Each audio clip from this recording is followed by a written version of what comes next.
High বন্ধুরা, আজকে আমি মাটন রান্না করব অন্যরকমভাবে। আমি প্রেশার কুকারে তেল দিয়ে দিয়েছি।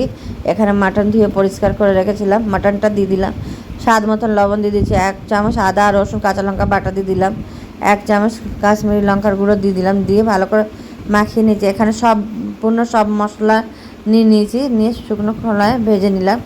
এখানে পেঁয়াজ লাল লাল করে ভেজে নিচ্ছি।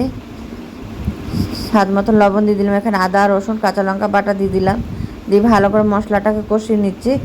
এখানে হলুদ গুঁড়ো লঙ্কার গুঁড়োও দিয়ে দিয়েছি বন্ধুরা, তোমাদেরকে দেখাতে পারলাম না।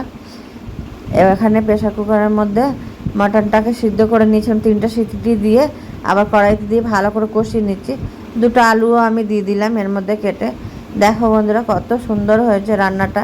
এখানে ওই ভাজা মশলা রেখেছিলাম, ভাজা মশলাটাও দিয়ে দিলাম, দিয়ে ভালো করে দেখি। দেখো বন্ধুরা খুব সুন্দর। ভালো লাগলে লাইক করো, কমেন্ট করো, আমার চ্যানেলকে সাবস্ক্রাইব। টাটা।